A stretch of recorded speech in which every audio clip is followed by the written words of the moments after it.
Olá, meus caros alunos, retomando do nosso intervalo. No bloco passado falamos da adoção, esse importante instituto, e agora seguimos o nosso estudo conversando sobre os espetáculos públicos. Olha que artigo importante, interessante do ECA. Está lá no artigo 75. Olha o que diz: toda criança ou adolescente terá acesso às diversões e espetáculos públicos classificados como adequados à sua faixa etária.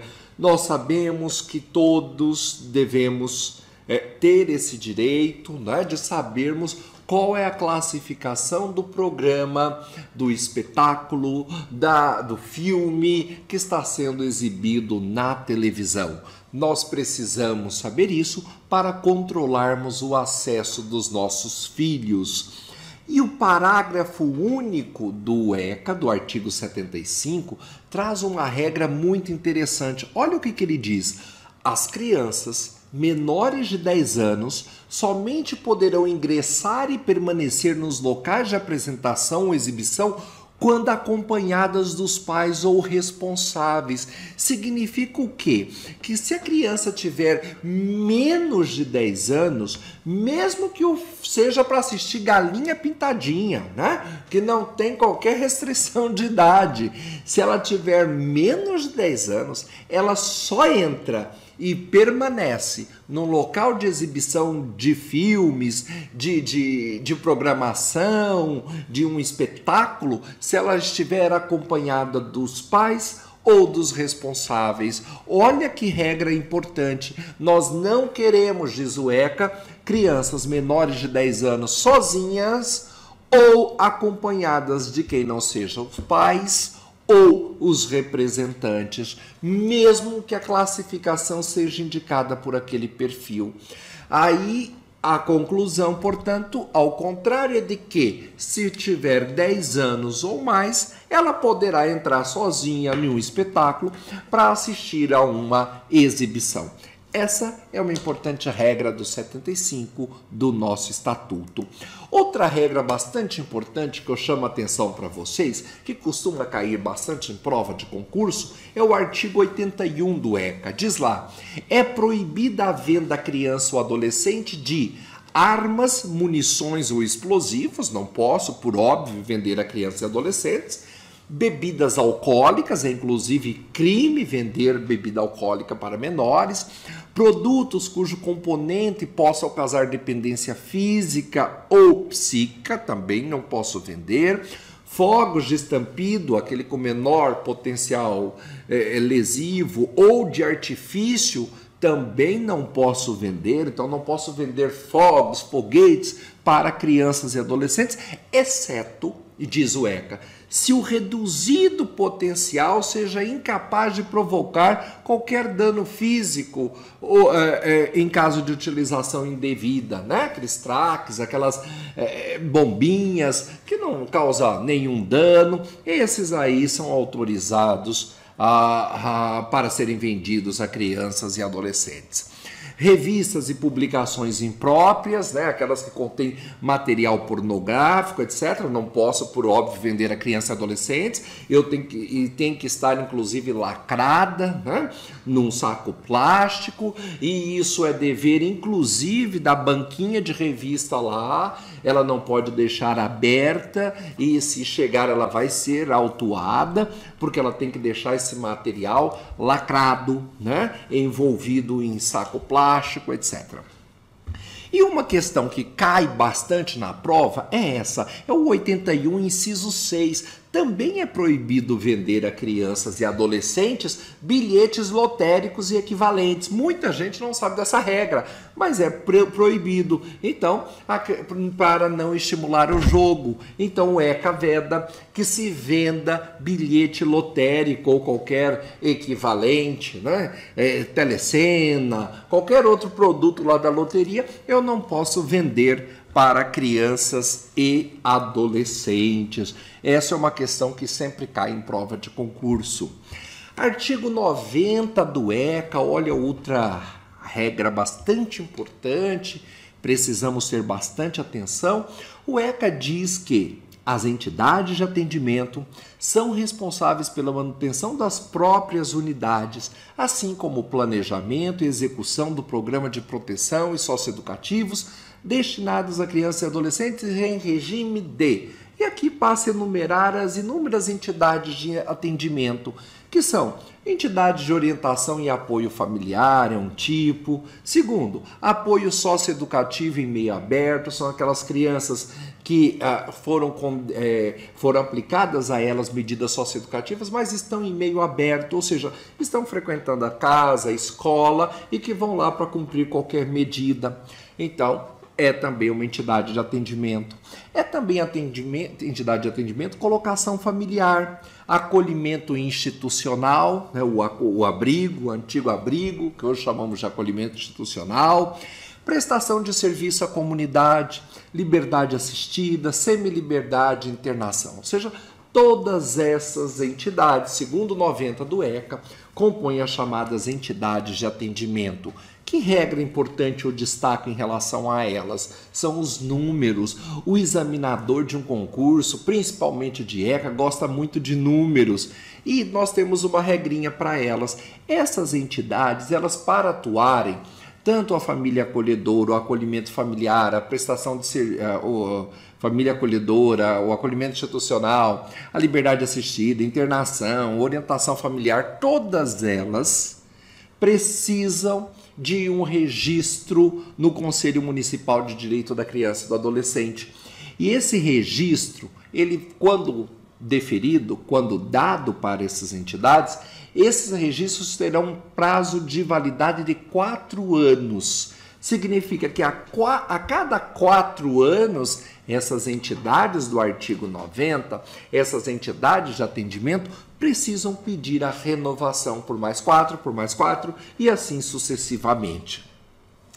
Quando essas entidades desenvolverem algum tipo de programa interno, esses programas também serão reavaliados e analisados pelo Conselho Municipal de Direito da Criança. Só que o programa pelas entidades desenvolvidos, eles são analisados a cada 2 anos. Então, muito cuidado com isso. Olha a questão da prova. O registro dessas entidades de acolhimento valem por 4 anos. A cada 4 anos eu analiso novamente para deferir o registro. Mas os programas por elas desenvolvidos, pode ser que ela desenvolva 2, 3, 4, 10 programas. Cada programa será reavaliado por 2 anos. Então, cuidado com esses números. 4 de registro e 2 de reavaliação dos programas. O dirigente de qualquer entidade dessas, família acolhedora, acolhimento institucional, internação, liberdade assistida, todos que detêm a criança, que recebe uma criança ou adolescente, esse dirigente dessa entidade, ele tem uma guarda legal da criança.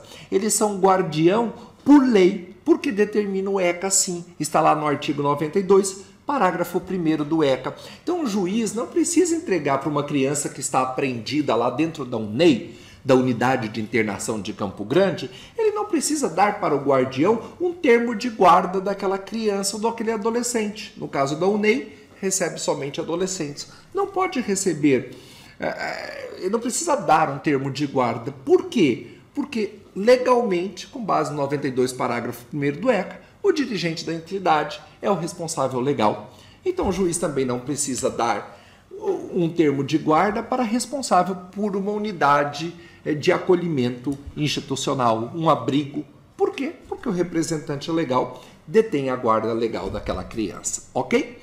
Todas essas entidades são fiscalizadas pelo Judiciário, pelo município, pelo Ministério Público, Judiciário, Ministério Público e Conselho Tutelar. Todas essas entidades de atendimento são fiscalizadas pelo Judiciário, pelo Ministério Público e pelo Conselho Tutelar, conforme artigo 95 do ECA, ok? Passamos para outro ponto que nós já conversamos, mas é sempre bom retomar. Diz que toda criança que que procurar um acolhimento institucional, pedindo um acolhimento, pedindo socorro, essas crianças, essas entidades, poderão atender essas crianças, inclusive acolhê-las sem uma prévia autorização judicial, porque a regra é ter uma autorização judicial, mas deverão fazer comunicação no prazo de 24 horas para o juiz da infância e da juventude. Por que é importante essa regra? Lembra daquele caso do menino Bernardo, que procurou um atendimento num acolhimento que foi negado, que foi devolvido para a família, e aconteceu o que aconteceu com ele? Ora, para evitar essas coisas absurdas de uma criança pedir socorro dentro de uma entidade de acolhimento, de um abrigo, e o acolhimento, ele não vai poder dizer, olha, eu sinto muito, mas agora é final de semana, ou agora é muito tarde da noite, nós não temos autorização judicial, nós não vamos receber. Não pode. O que ele deve fazer? Verificada a urgência do caso, que a criança está ali precisando de socorro, ele vai acolher aquela criança, a entidade de acolhimento acolhe, e no prazo de 24 horas comunica o juiz da infância que vai tomar as medidas cabíveis.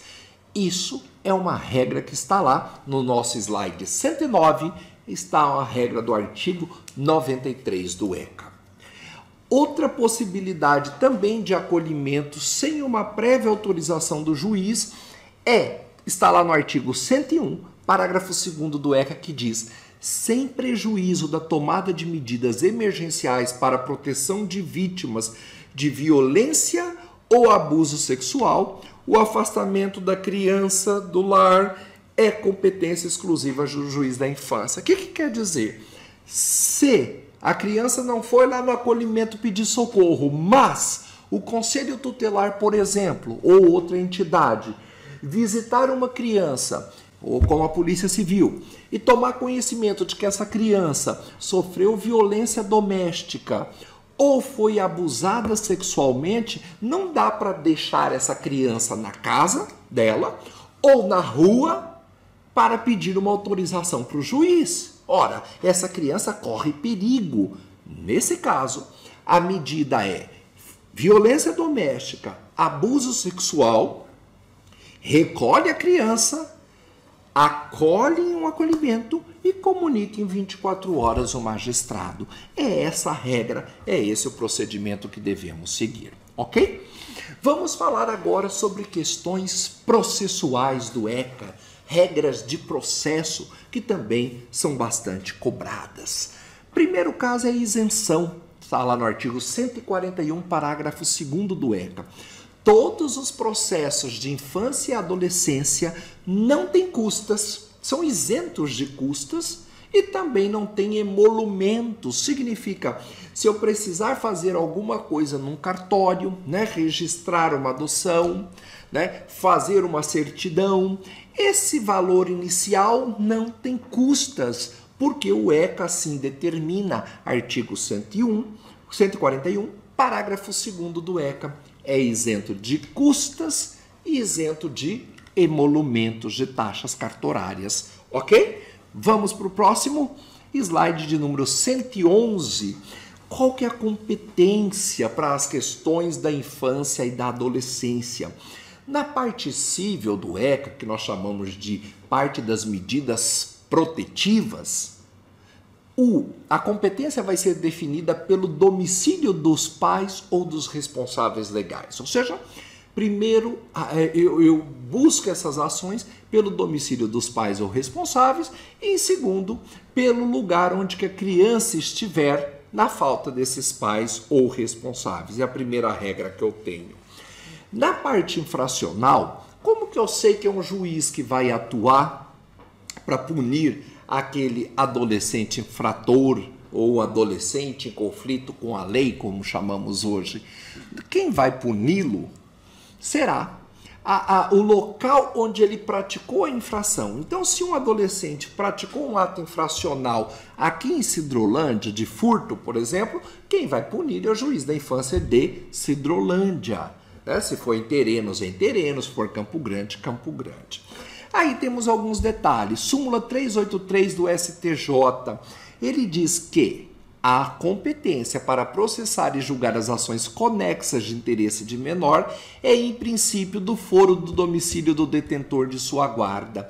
Segundo essa súmula, quando nós tivermos essas ações cíveis, né, por onde que eu proponho? Por exemplo, porque nós vimos ali que na cível é pelo domicílio do pai ou do responsável. Mas qual do domicílio deles? A súmula 383 do STJ responde: daquele que detém a sua guarda. Então, por exemplo, se eu tenho uma ação na área da infância, eu quero pedir alimentos, eu quero pedir a guarda, eu quero pedir uma adoção.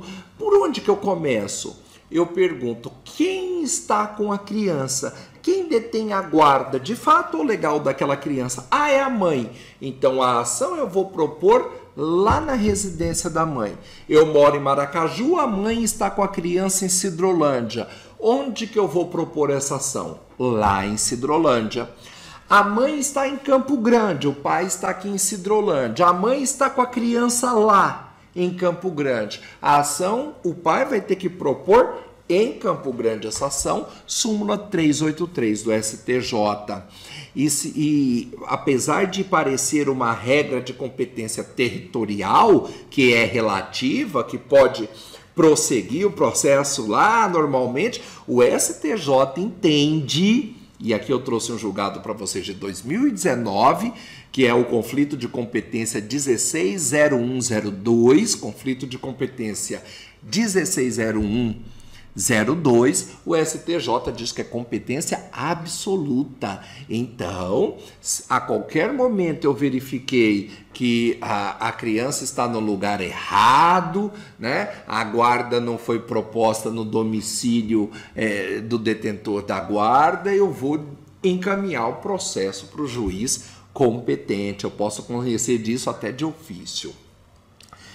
Outra regra que cai bastante em prova de concurso, as pessoas erram muito, porque na área federal, na área criminal, numa vara criminal, a minha pergunta para saber se o crime é federal ou é da competência da justiça estadual é se houve violação, houve lesão, algum interesse ou patrimônio da União. Então, por exemplo, eu destruí uma agência da Caixa Econômica. A Caixa Econômica é uma empresa pública federal. Então, se eu destruir o patrimônio da Caixa Econômica, se é um interesse federal, porque é patrimônio federal, quem que vai processar esse crime vai ser a Justiça Federal, né? Eu destruí um ônibus da Presidência da República. Quem que vai processar esse crime é a Justiça Estadual ou Federal? Justiça Federal, porque o crime é praticado contra um bem da Justiça Federal. Mas também pode ser o interesse da Justiça Federal, ou seja, em serviço, eu disparo um tiro contra um policial rodoviário federal. Quem que eu estou atingindo? O interesse, né, da Justiça Federal, porque eu atentei contra um servidor seu em serviço, em razão daquele cargo que ele ocupa. Então, competência federal. Já na área infracional, na área dos adolescentes infratores ou adolescentes em conflito com a lei, quem que é responsável para o julgamento? É um juiz estadual da Vara da Infância e da Juventude ou um juiz federal criminal? Sempre será competência da Justiça Estadual. Fernando, um adolescente ateou fogo contra um ônibus da Presidência da República. Quem que vai julgar? Justiça Estadual, Vara da Infância e da Juventude. Sujeito atirou num PRF menor de 18 anos. Quem julga? Justiça Estadual, Vara da Infância e da Juventude. É competência sempre da Justiça Estadual. Muito cuidado, porque essa é uma questão muito cobrada e sempre errada nas provas, né? Sempre erram bastante essa questão. Seguimos, nós temos aqui outras questões processuais, slide 112. qual que é o prazo de contestação, né? A regra geral do CPC é 15 dias. Cuidado com o ECA. O prazo do ECA de contestação civil são 10 dias. Está lá no artigo 158 do ECA. E a defesa prévia, ou aquela chamada defesa preliminar lá do Código de Processo Penal, a defesa prévia do ECA na área infracional, o prazo é de 3 dias, contados a partir da audiência de apresentação. Cuidado com esse prazo. Prazo de defesa prévia ou defesa preliminar do ECA é de 3 dias, contados da audiência de apresentação.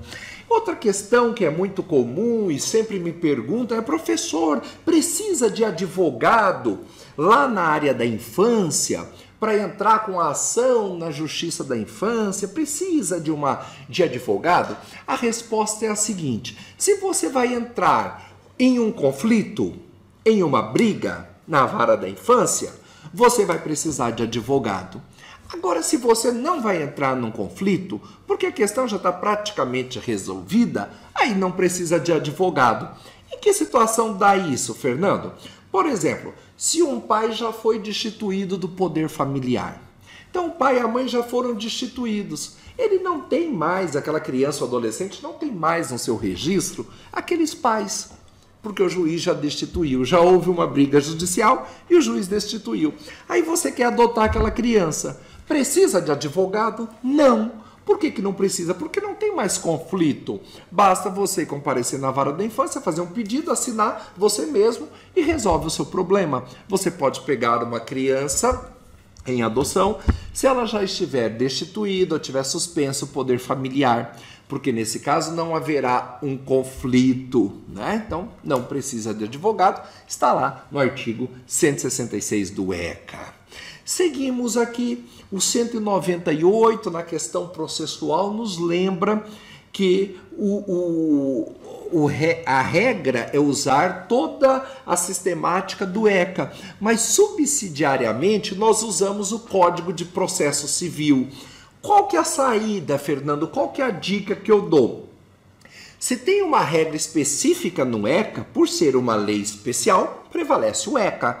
Se não tiver uma regra específica no ECA, nós vamos nos socorrer do Código de Processo Civil. Então, muito cuidado para não confundir esses prazos, porque há muitos prazos específicos do ECA. Quer ver um?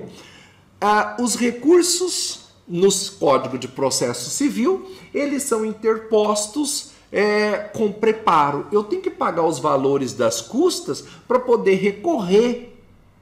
Lá no ECA não, porque todos os recursos do ECA são independentes de preparo. Não tenho custas, não tenho emolumentos. Lembram disso? Então, difere dos recursos, portanto, do Código de Processo Civil. Muito cuidado. Primeira característica dos recursos do ECA, dispensam preparo. Segundo, todos os recursos, salvo os embargos de declaração, que tem um prazo de 5 dias, os embargos de declaração, tanto no Código Civil como no Código de Processo Civil, como no ECA, né? O Código de Processo Civil e ECA, prazo de 5 dias os embargos declaratórios. O prazo de contestação lá do ECA é de 10 dias, é um prazo de 10. Cuidado para não confundir com o Código de Processo Civil, porque no CPC o prazo de contestação é de 15 dias. Então, prevalece a regra do ECA, são 10 dias para os recursos, salvo os embargos declaratórios, que são 5 dias, os demais recursos do ECA, prazo de 10 dias. Cuidado para não confundir com o CPC, que o recurso de apelação é de 15 dias no ECA, no CPC e 10 dias no ECA, né? Muito cuidado com esses prazos. C. Os recursos terão preferência de julgamento e dispensam revisor. Os recursos do ECA dispensam a figura do revisor. Tem o relator e mais os outros desembargadores que votarão. Ao contrário de algumas apelações, que nós vamos ter a figura do revisor, que revisa o julgamento feito pelo relator. No ECA nós não vamos ter essa figura do revisor. Dispensa. Outra questão é que o ECA tem a possibilidade, em qualquer de seus recursos, um prazo para o juiz se retratar de 5 dias. Então, se houve um agravo de instrumento contra uma decisão de juiz ou uma apelação contra a sentença do juiz, em qualquer desses casos, o juiz pode se retratar no prazo de 5 dias. Já na regra geral do Código de Processo Civil, num caso de apelação, por exemplo, o juiz não pode se retratar. No agravo, sim, porque é natural do agravo poder mudar a decisão. Mas proferida uma sentença, o juiz não pode modificá-la, a não ser nos casos de embargos declaratórios por omissão, contradição ou obscuridade, né? Então a regra do ECA é diferente do CPC. No RECA, sempre eu posso me retratar. No CPC, cuidado que não. Na apelação, não posso me retratar. Com a contagem dos prazos, olha por que é importante também a gente ficar bem atento. Tem uma regra que foi alterada em 2017 do ECA, pela Lei 13.509, que diz assim, é o artigo 152, parágrafo 2º do ECA, diz lá: os prazos estabelecidos nessa lei e aplicáveis aos seus procedimentos são contados em dias corridos, excluindo o dia de começo e incluindo o dia de vencimento, vedado o prazo em dobro que nós já vimos para a Fazenda Pública e para o Ministério Público. Então, só a Defensoria que tem prazo em dobro, né? Fazenda Pública e Ministério Público não tem prazo em dobro. Mas o que diz o 152, parágrafo 2º? Que os prazos do ECA são contados em dias corridos. Significa, eu não suspendo a contagem de prazo nos finais de semana, feriados, etc. Então, já o CPC, lá no artigo 219 do CPC, diz que os prazos do CPC são contados em dias úteis. Desde a alteração do CPC em 2015, os prazos são em dias úteis. Eu não conto o final de semana, eu conto apenas dias úteis. Então ficou essa discussão, mas e no ECA? O que eu vou aplicar? Eu aplico o prazo em dias corridos, como diz o ECA, ou aplico o CPC que fala em dias úteis? Aplico o prazo do ECA. Por quê? Porque o ECA é uma lei especial. Se tem o prazo no ECA, prevalece sempre os prazos do ECA. Foi isso que decidiu o STJ em abril do ano passado, de 2019, no HC 575-610. Diz o STJ que o ECA tem prazo especial e, portanto, esse prazo deve prevalecer. Dias corridos. Está de acordo com a celeridade do ECA, né? Conta logo os prazos, conta de finais de semana, conta feriado, porque nós temos que julgar rapidamente, porque nós temos um direito envolvido que é de prioridade absoluta. Prazo em dobro para a Defensoria Pública. E aí, o que prevalece? O 198.2 do ECA diz o seguinte: em todos os recursos, salvo nos embargos de declaração, que são 5 dias, o prazo para o Ministério Público e para a Defesa será sempre de 10 dias. Tanto para o Ministério Público quanto para a Defesa. Será sempre de 10 dias. E outro artigo do ECA diz que os prazos estabelecidos nessa lei, excluídos o de começo e do vencimento, vedado prazo em dobro para a Fazenda Pública e Ministério Público. E aí ficamos nos perguntando, e aí a Defensoria Pública não fala dela no 152, parágrafo 2º, e o 198.2 diz que tanto o MP quanto a Defesa terão um prazo de 10 dias. Ficou a discussão, dobra ou não dobra o prazo da Defensoria, né? Porque a Defensoria tem uma lei especial que trata dela, né? E aí vigora essa lei especial da Defensoria, que é a Lei Complementar Federal 80 de 94, que fala que todos os prazos dela são em dobro. Ou vigora o quê? Vai vigorar essa regra específica do ECA, que fala que MP e Defesa tem sempre o prazo de 10 dias? Como que resolveu o STJ? O STJ disse, olha, a regra específica do ECA não pode prevalecer contra uma regra específica que é para a Defensoria Pública, porque acerca da contagem de prazos da Defensoria há uma norma expressa. é a Lei Complementar 80 de 94, que cuida da defensoria. E essa lei diz que o prazo da defensoria é sempre em dobro. Então o STJ mandou prevalecer o prazo em dobro para a defensoria pública. É o HC 265-780 do STJ. 265-780, julgado em 2018. Entendemos isso? Está tudo ok? Estamos conseguindo entender essa matéria de prazos, de regras, Fernando? Tudo certinho? Vamos adiante. Vamos avante no nosso estudo. Olha lá, vamos para o 199 do ECA. Artigo 199 do ECA está no nosso artigo, no nosso slide de número 118. O que diz esse artigo 199 do ECA? Diz que das decisões proferidas com base no artigo 149, cabe recurso de apelação. E o que trata esse artigo 149 que cabe recurso de apelação? De decisão do juiz que concede portaria ou alvará. Geralmente o juiz da infância concede portarias ou alvarás para autorizar festas, espetáculos, eventos na cidade que tenha frequência de público infantil ou adolescente. Nesses casos, sempre se pede autorização prévia para o juiz da infância. E aí o juiz vai dar autorização para realizar essas festas, esses espetáculos públicos e, inclusive, concurso de beleza infantil. Tem que ter autorização do juiz da infância. Nesses casos, o juiz da infância dá uma autorização para aquele evento, dizendo que terá fiscalização do conselho tutelar, dizendo que não pode vender bebidas alcoólicas para as crianças, dizendo da necessidade ou não de acompanhamento dos pais. Ou seja, o juiz da infância vai fazer uma portaria, um alvará, disciplinando toda a frequência em festa, previsão do ECA, 199 do ECA. Se o juiz conceder ou negar uma autorização dessa, cabe recurso de apelação. É isso que diz o artigo 199 do ECA. É bastante interessante essa situação, porque uma portaria dessa, uma autorização de festa, é uma questão administrativa, mas dessa decisão que o juiz tomar, por expressa disposição do ECA, cabe recurso de apelação.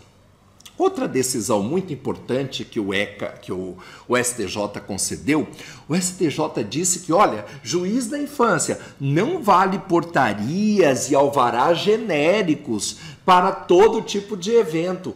Toda vez que tiver um evento, você tem que dar uma decisão específica para aquele evento. Não pode proibir de forma genérica, ou seja, está proibido no município de Sidrolândia que toda criança vá a uma festa. Não.